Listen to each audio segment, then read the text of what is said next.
جتنے بزرگوں کا میں نے آپ احباب کے سامنے نام لیا، ان میں سے آپ کو کوئی ایک بزرگ بھی ایسا ملا، میں یہ سامنے آپ کے سامنے بڑی بڑی کتابوں کے حوالے بھی پیش کر رہا ہوں اور بڑے بڑے صوفیہ کے حوالے بھی پیش کر رہا ہوں، ان میں سے کوئی ایک بھی آپ کو ایسا ملا جس نے کہا شریعت کو پرے رکھو تو طریقت پہ عمل کرو؟ آپ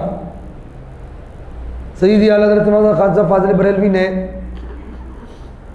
صوفیہ کرام کی تعلیمات کی ترویج و اشاعت کے سلسلے میں جہاں پر لکھا تو آپ نے وہاں لکھا، آپ نے فرمایا شریعت سمندر ہے، طریقت اس سے نکلنے والے چھوٹے چھوٹے دریا ہیں، اور معرفت اس سے نکلنے والی چھوٹی چھوٹی نہریں ہیں، اور حقیقت اس سے نکلنے والی چھوٹی چھوٹی نالیاں ہیں۔ اب ایک بات بتاؤ، جب شریعت سمندر ہی نہیں ہوگا تو طریقت اور معرفت یہ ساری چیزیں کہاں سے آئیں گی؟ دوسری عام ترین بات، طریقت کے باب کے اندر کسی شیخ کامل کا وجود لازمی ہے۔ اس کو جو طریقت کا جو نام دیا گیا وہ اس وجہ سے دیا گیا کہ اس کے دو معنی بیان کیے ہمارے علماء نے، ایک ہے اراءۃ الطریق اور ایک ہے ایصال الی المطلوب۔ میں آپ کو سمجھاتا ہوں، مثلا یہ نعیم بھائی بیٹھے ہوئے ہیں، میں ان کو کہوں کہ یار مجھے یہ بتاؤ کہ یہاں سے ٹھٹا کا راستہ کہاں ہے، مجھے یہاں سے باہر نکالے کہ یار یہ سیدھا روڈ ہے، یہ سیدھی سڑک جاتی ہے، آپ آگے جاتے رہو، 1 گھنٹہ آپ چلتے رہو، پونا گھنٹہ آپ کو کوئی ایک شیر نظر آئے گا بڑا سا، وہ ٹھٹا ہے، اس کو کہتے ہیں اراءۃ الطریق، راستہ دکھا دینا۔ اور ایک ہوتا ہے ایصال الی المطلوب، یہ مجھے کہیں کہ جی آپ ٹھٹا جانا چاہتے ہیں، اچھا چلے آئیں، میں بھی ادھر ہی جا رہا ہوں، آئیں بیٹھے میری گاڑی میں، یہ اپنی گاڑی میں مجھے بٹھائیں اور وہاں جہاں پہ منزل پر مجھے پہنچا کر کہیں کہ شاہ صاحب یہ آپ کی منزل آ گئی ہے، یہ وہ شہر ہے جہاں پر آپ نے آنا تھا۔ اس کو کہتے ہیں ایصال الی المطلوب، یعنی کوئی ایسا آدمی ہونا جو آپ کو راستہ دکھائے اور راستے پر چلائے اور انگلی پکڑ کر آپ کی منزل تک پہنچائے۔ اس سارے عمل کو طریق کہا جاتا ہے، راستہ، اس میں راستہ آتا ہے، اور راستے کا لفظ جو ہے، راستے کو عربی میں طریق کہا جاتا ہے، راستہ دکھائے، راستے پر پہنچائے، منزل تک لے کر جائے، وہ راستہ طے کرائے۔ اگر آپ اس کو عربی میں کہیں طریق دکھائے، طریق پر لے کر جائے، طریق سارا طے کرائے، طریق ختم ہو تو منزل پر پہنچائے، یہ طریق صاحب، اس طریق کی وجہ سے اس پورے علم کو طریقت کا نام دیا گیا، اس کو طریقت کہا گیا۔ تو اس کے لیے شیخ کامل کا ہونا ضروری ہے۔ یہ میرے پاس حضور سیدنا شاہ ولی اللہ محدث دہلوی، اب وقت ختم ہو گیا، شاہ ولی اللہ محدث دہلوی کی کتاب ہے الطاف القدس کے نام سے، یہ آپ نے پوری کتاب اسی باب کے اندر لکھی ہے۔ اس میں شاہ ولی اللہ محدث دہلوی نے اس بات کو بابر کرایا ہے کہ بغیر مرشد کامل کے، بغیر ہادی و رہبر کے طریق کو طے کرنا ممکن نہیں ہے۔ آپ نے فرمایا بغیر ہادی کے اور بغیر اس علم کے حاصل کیے، یہ جو طریقت کے جو علوم ہیں، طریقت کے علوم میں جو سر فہرست جو چیزیں آتی ہیں، ان میں ایک چیز یہ ہے کہ آپ کے وجود کے اندر ہر انسان، چاہے وہ مسلم ہو چاہے کافر ہو، اس کے وجود کے اندر اللہ جل مجدہ الکریم نے اپنے انوار و تجلیات کے نزول کی جگہ رکھی ہے۔ ہر انسان کے جسم کے اندر اللہ کے صفات کے انوار و تجلیات کے نزول کی جگہ، ان جگہوں کو، اس مقام کو کہا جاتا ہے لطیفہ، اور ان سارے مقامات کو کہا جاتا ہے لطائف۔ یہ طریقت کے علوم کی ابتدا بھی ہے، اور یوں سمجھیے کہ یہ طریقت کے علوم کی انتہا بھی ہے۔ قلبی، روحی، سری، خفی، اخفا، سوری، یہ سارے وہ مقامات ہیں کہ جہاں پر، اور سلسلہ نقشبندیہ کے نزدیک ایک مقام یہ بھی ہے، یہ سارے وہ مقامات ہیں جہاں پر اللہ جل مجدہ الکریم کے صفات کے انوار و تجلیات کا نزول ہوتا ہے، ان مقامات کو شاہ ولی اللہ محدث دہلوی نے الطاف القدس کے اندر اس بات کو لکھا، ان کو سب مانتے ہیں، میں اس وجہ سے ان کا حوالہ دے رہا ہوں۔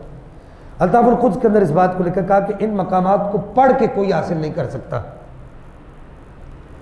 ان مقامات کو سمجھ کر کوئی حاصل نہیں کر سکتا کہ پڑھے اور پڑھ کر سمجھے، کہا نہیں ایسا نہیں ہو سکتا، کہا کہ سمجھو ان مقامات کو حاصل کرنے کے لیے ایصال الی المطلوب کے لیے کسی شیخ کامل کا ہونا ضروری ہے جو تمہیں اپنے پاس بٹھائے اور بٹھا کر تمہارے قلب کو مجلہ اور مصفہ کرے، اتنا صاف کر دے شریعت کا جھاڑو لگا کر، سمجھ رہے بات، شریعت کا جھاڑو لگا کر اتنا صاف کر دے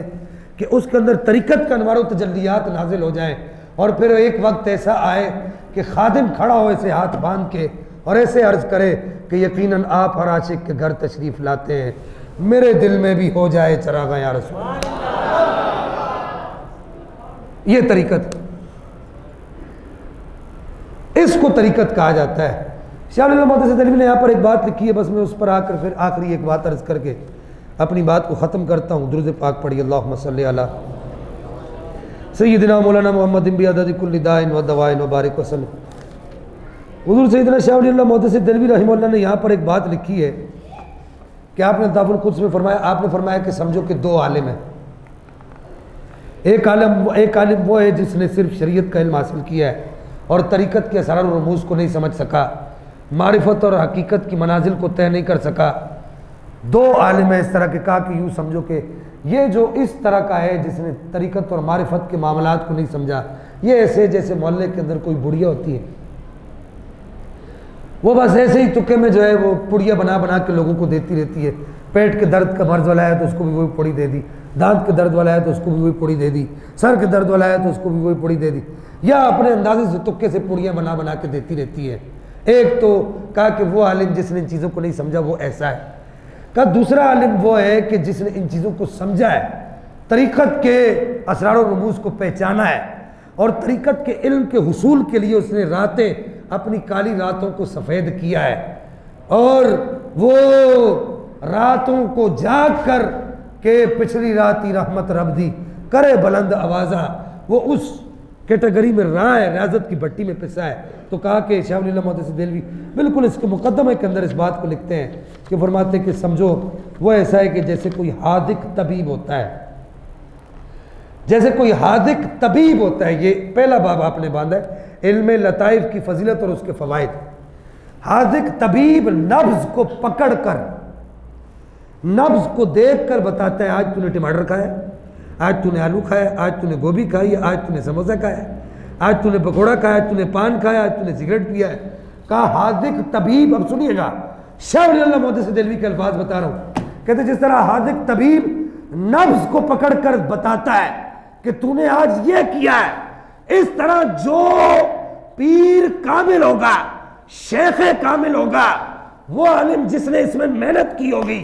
اپنی کالی راتوں کو سفید کیا ہوگا، وہ نبض نہیں پکڑتا، وہ نگاہ ڈالتا ہے اور اپنے مرید کے اندر سارا جھانک کے واپس آ جاتا ہے، اس کو بتاتا ہے تو نے آج یہ کیا، یہ کیا، اس گناہ سے بچ، اس گناہ سے بچ، اس گناہ سے۔ ان کے والد صاحب کی کتاب انفاس العارفین، بس میں اس کا حوالہ دے کے بات کو ختم کرتا ہوں۔ آپ کے والد صاحب کے ایک مرید تھا شاہ ولی محدث دہلوی کا، اس کے اندر جو ہے وہ لکھتے ہیں کہ ان کا ایک مرید تھا، شاہ ولی محدث دہلوی نے اس کتاب کو ترتیب دیا ہے۔ شاہ ولی محدث دہلوی کا ایک مرید تھا، وہ ایک گناہ کرتا تھا، انہوں نے یہ نہیں لکھا کیا گناہ کرتا تھا، یہ لکھا ہے گناہ کرتا تھا۔ شاہ ولی محدث دہلوی اس کو اکثر کہا کرتے تھے کہ یہ گناہ نہ کیا کر، یہ گناہ نہ کیا کر، تو ایک گناہ کرتا ہے وہ نہ کیا کر، تو ایک گناہ کرتا ہے وہ نہ کیا کر۔ اب وہ باز نہ ہے، وہ کرتا رہے، تو ایک دن جو ہے نا وہ جب جیسے ہی شاہ ولی محدث دہلوی کہتے ہیں کہ جیسے ہی کہا نا، شاہ ولی محدث دہلوی کہتے ہیں کہ جیسے ہی کہا کہ وہ فلاں گناہ نہ کیا کر، تو اس کے دل میں یہ خیال گزرا کہ یار یہ کیا روز ایسی کہتے رہتے، گناہ کون نہیں کرتا، ایسے تکے مارتے ہیں۔ کہتے ہیں کہ اس وقت اس اللہ کے ولی نے ہاتھ پکڑا اپنے مرید کا اور پکڑ کر ایک کمرے میں لے گئے، اور کمرے میں لے جا کر کہا بات سن، یہ جو ساتوں زمینوں کے نیچے چیوٹی چلتی ہے نا،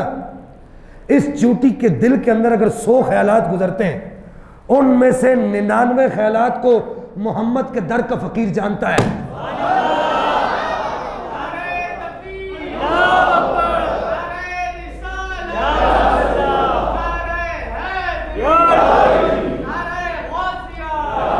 پھر انشاءاللہ اس پر آئندہ جمعہ بحث کریں گے کہ علم طریقت کے کیا کیا اسرار و رموز، اللہ تعالی ہمیں عمل کی توفیق عطا فرمائے۔ وآخر دعوایا ان الحمد للہ رب العالمین۔